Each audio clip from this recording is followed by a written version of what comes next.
नमस्कार, मी मंगल रामकृष्ण हरी. तुम्हा सर्वांचं माझ्या किचनमध्ये स्वागत आहे. आपण जेव्हा बाहेर जातो, पुरी भाजी पुरी वगैरे खातो, तेव्हा त्या टम्म फुगलेल्या पुऱ्या कशा बनवतात,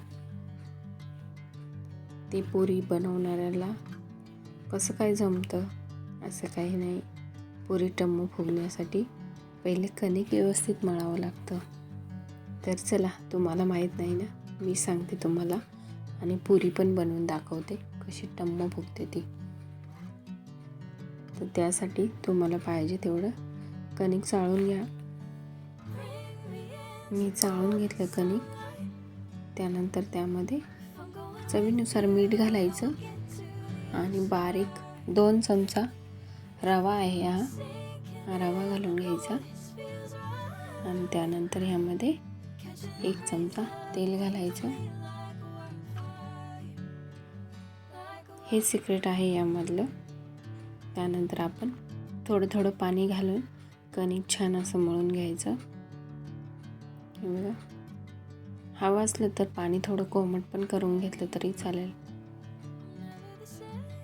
आता आपण छान असं कणिक मळून घेऊ. हे बघा, सर्व पहिले मिक्स करायचं. त्यानंतर त्यामध्ये पाणी अगदी थोडं थोडं करून छान अशी कणिक मळून घ्यायची. आपण चपातीसाठी मळतो कणिक तसंच मळून घ्यायचं, पण खूप काही पातळ मळायचं नाही. हे बघा, माझं कणिक मळून झालं. खूप पातळ नाही मळायचं, एकदम मिडियम ठेवायचं. आपण ह्याला अर्धा तास जर वेळ असेल तुमच्यापाशी तर अर्धा तास किंवा 10 मिनटं ठेवलं तरी चालेल. ह्यावर झाकून ठेवून आपण भिजायला ठेवू 5-10 मिनटासाठी. आता आपले कणिक झालेले आहेत 20 मिनटं. त्यानंतर कढईमध्ये आपण तेल ठेवायचं.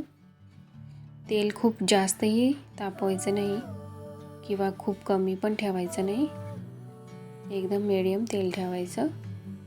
हे बघा, मी आता लाटून घेतलेली पुरी तेलामध्ये सोडलेली आहे. हे बघा कशी टम्म फुगलेली आहे आपली पुरी. त्यामुळं मी सांगितले त्याप्रमाणे कणिक मळा. नक्की तुमची पुरी पण अशीच होईल. आता छान एक साईडनी झाली, दुसऱ्या साईडनी पण छान अशी भाजून घ्यायची. बघा, पूर्ण आपण काढून घेतली तोपर्यंत टम्म फुगलेली पुरी आहे. चला, मी अजून तुम्हाला एक दाखवते. पुरी लाटताना ही एक साईडनीच लाटायची, सारखी उलटी पालटी करायची नाही. ज्या साईडने लाटलेली आहे त्याच साईडनी तेलामध्ये सोडायची.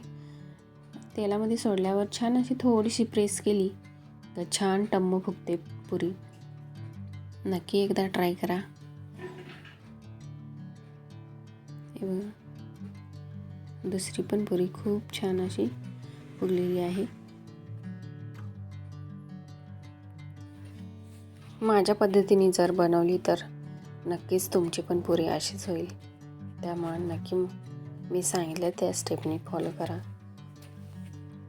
माझी रेसिपी तुम्हाला जर आवडत असेल तर लाईक, सबस्क्राईब, कमेंट करायला विसरू नका. बघा, मी अजून एक पण दाखवते तुम्हाला. फक्त लाटताना व्यवस्थित लाटायचं, खूप काही पातळ लाटायचं नाही. थोडीशी नॉर्मली ठेवायची जाड आणि हाय त्या साईडनीच आपण तेलामध्ये टाकायची, जशी लाटलेली आहे तशीच. आलटी कधीच करायची नाही पुरी. आणि तेल पण खूप तापवायचं नाही.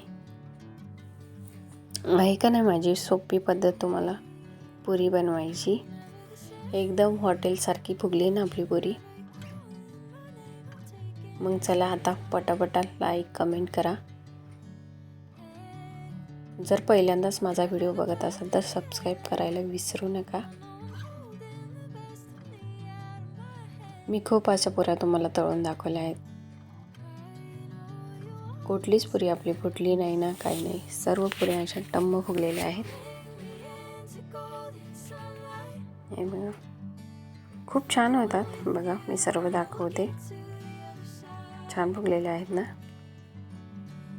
खायला एकदम मऊ कुरकुरीत सॉफ्ट असे लागतात. एकदा नक्की ट्राय करा. खूप छान बेत आहे. छोलेची भाजी, मखानीची खीर आणि पुरी खूप टेस्टी लागते. एकदा नक्की ट्राय करा. मखानीची खीर, छोलेची भाजी या पण रेसिपी मी टाकलेल्या आहेत. कशा वाटल्या नक्की कमेंट करा. चला भेटू, बाय.